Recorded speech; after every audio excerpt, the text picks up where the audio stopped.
Hi friends. Poonam Pandey ఈ పేరు cine lovers అందరికీ బాగా పరిచయం ఉన్న పేరే.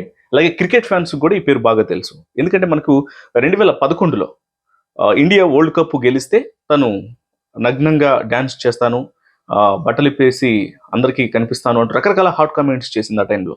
పూనం పాండే ఒక మోడల్, నటి, సోషల్ మీడియాలో బోల్డ్ కామెంట్స్ కావచ్చు, లేకపోతే అన్ని వివాదాస్పదమైనటువంటి వ్యాఖ్యలతో నిత్యం అంటే కొంత అంటే నేను లైమ్ లైట్లో ఉండాలి, ఎక్కువగా ఫోకస్డ్గా ఉండాలి, మీడియా దృష్టిలో ఉండాలి, ఎప్పుడు నా గురించి మాట్లాడుకుంటానంటూ ఎక్కువగా ఆరాటపడుతూ ఉండే అనమాట.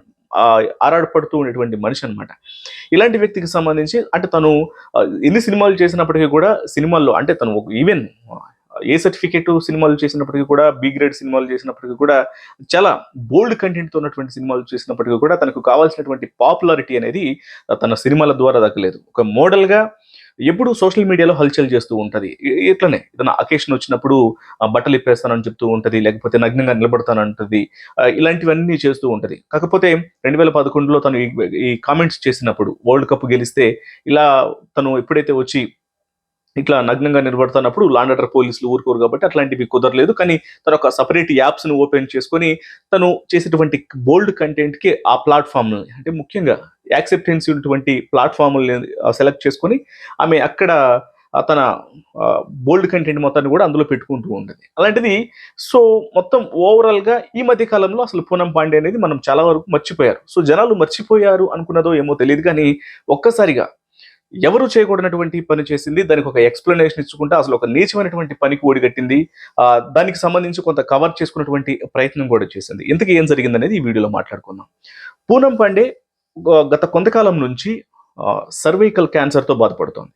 సో సర్వైకల్ క్యాన్సర్‌తో అంటే అసలు ఈ సర్వైకల్ క్యాన్సర్ ఎలా వస్తుందనే విషయాలకు సంబంధించి కావచ్చు, మిగతావన్నీ కూడా కొంత లాస్ట్‌లో మాట్లాడుకునే ప్రయత్నం చేద్దాం గానీ, ఈ క్యాన్సర్‌తో బాధపడుతుంది. ఈ క్యాన్సర్‌తో బాధపడుతూ ట్రీట్మెంట్ కూడా తీసుకుంటుంది. ఈవెన్ నిన్న ఒక పోస్ట్ అనేది తన ఇన్‌స్టాగ్రామ్‌లో నుంచి రిలీజ్ అయింది. యెస్, పూనం పాండే చనిపోయింది. ఆమె గత కొంతకాలం నుంచి కూడా సర్వైకల్ క్యాన్సర్‌తో బాధపడుతూ ఇవాళ ఆమె చనిపోయిందంటూ ఆమె ఇన్‌స్టాగ్రామ్ పేజ్ నుంచే తన మేనేజర్ అధికారికంగా ఒక ట్వీట్‌ను ఒక పోస్ట్ చేయడం జరిగింది ఇన్‌స్టాగ్రామ్‌లో. ఈ పోస్ట్ చూసిన తర్వాత ఇక ప్రతి ఒక్కళ్ళు ఆమె క్యాన్సర్‌తో బాధపడుతూ ఉన్నటువంటి మాట నిజమే కాబట్టి ఖచ్చితంగా ఆమె చనిపోయిందని అనుకున్నారు. అందరూ ఆల్మోస్ట్ కన్ఫర్మేషన్ తీసుకున్నటువంటి ప్రతి ఒక్కళ్ళు కూడా నేషనల్ మీడియా దగ్గర నుంచి తెలుగు మీడియా ప్రతి ఒక్కళ్ళు కూడా ఆల్ ఓవర్ కంట్రీ వైడ్‌గా కూడా ఆమె చనిపోయిందని వార్తలు టెలికాస్ట్ అయిపోయినాయి. ఎంతోమంది సెలబ్రిటీలు ఆమె మృతికి సంతాపాలను తెలియజేయడం జరిగింది.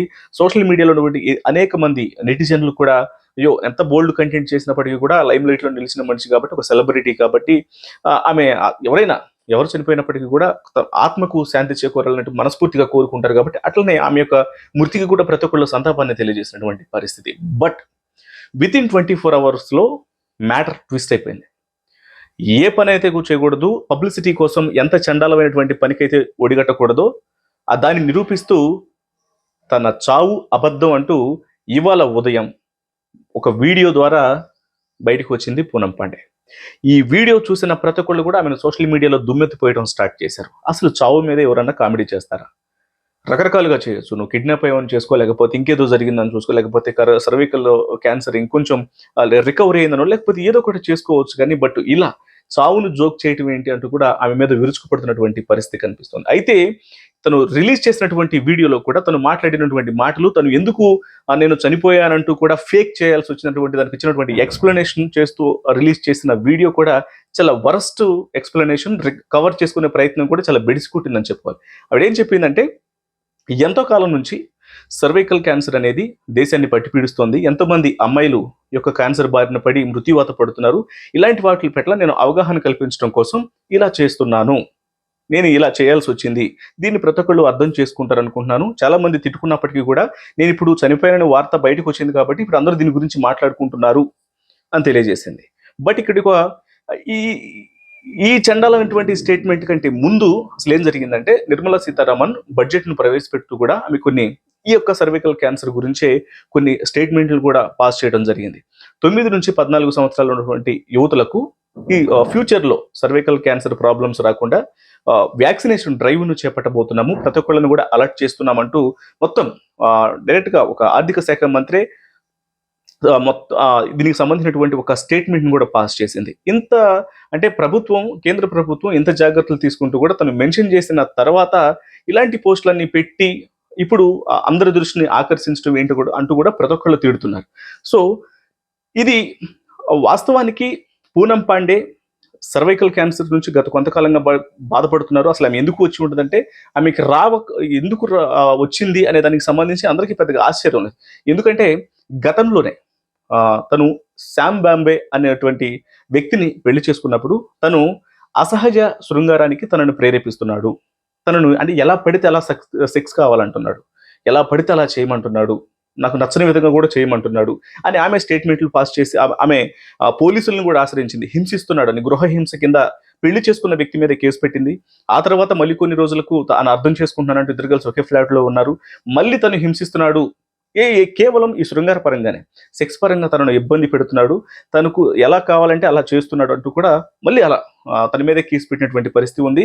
ఎంతో అంటే ఇల్లీగల్ అఫైర్స్కు సంబంధించి కూడా అనేక మందితో తనకు ఉన్నటువంటి పరిచయాల నేపథ్యంలోనే ఇట్లా అంటే అసహజంగా చేసేటువంటి శృంగారం కారణంగానే ఈ సర్వైవల్ క్యాన్సర్ అనేది ఎక్కువగా స్ప్రెడ్ అవుతుంది అనేది మనకు డాక్టర్లు చెప్తున్న మాట. కాబట్టి సో ఇప్పుడు పూనం పాండేకి ఈ వ్యాధి రావడానికి సంబంధించి కూడా సో తిను బోల్డ్ కంటెంట్ చేస్తూ ఉంటుంది, ఇల్లీగల్ అఫైర్స్ ఎన్నో ఉన్నాయి కాబట్టి వీటన్నిటికి సంబంధించి కూడా సో ఇలాంటిది ఏమన్నా సోకి ఉంటుంది అన్నటువంటి ఒక క్లారిటీతో ఉన్నారు. బట్ సర్వైకల్ క్యాన్సర్ సోకటం అనేది ప్రతి ఒక్కరికి కూడా ఎవరినైనా సరే బాధించే విషయమే. అది ఎవరికి వచ్చినా సరే అయ్యో పాపం అనుకునే వాళ్ళు తప్ప దానికి సంబంధించి ఎవరు దాన్ని వేరేలాగా మాట్లాడే వ్యక్తులు లేరు. కాబట్టి తను కోలుకోవాలని ఎంతో మంది అనుకున్నారు. బట్ అలాంటిది తన చావును కూడా ఫేక్ చేస్తూ ఇప్పుడు ఇలా చేయటం, ఒక మేనేజర్తో పోస్ట్ పెట్టించి మేనేజర్తో పోస్ట్ కానీ ఒక వన్ డే పాటు కూడా కనీసం వాళ్ళ ఫ్యామిలీస్ చనిపోయిందనే విషయం తెలిసిన తర్వాత వన్ డే పాటు వాళ్ళ ఫ్యామిలీ ఎక్కడుందో తెలియదు, అసలు డెడ్ బాడీ ఎక్కడుందో తెలియదు, అసలు చనిపోయిందా లేదన్నట్టు ఒక క్లారిటీ లేదు. వితిన్ 24 hours తర్వాత ఇవాళ ఒక వీడియో పెట్టి నేను సర్వైకల్ క్యాన్సర్ పట్ల అవగాహన కల్పించడం కోసం మాత్రమే ఇలా చేశాను, దయచేసి నన్ను అర్థం చేసుకొని నన్ను సపోర్ట్ చేయాలని చెప్పంటూ ఇవాళ ఇలాంటి కబుర్లు చెప్పడం, దీనికి సంబంధించి అసలు మీరేమనుకుంటున్నారు ఆమె చేసినటువంటి పనులకు సంబంధించి దయచేసి ఈ వీడియో కింద కామెంట్స్ అయితే పోస్ట్ చేయండి. వీడియో నచ్చితే లైక్ చేయండి, షేర్ చేయండి, ఛానల్ను సబ్స్క్రైబ్ చేసుకోవడం మాత్రం మర్చిపోకండి. Thank you so much.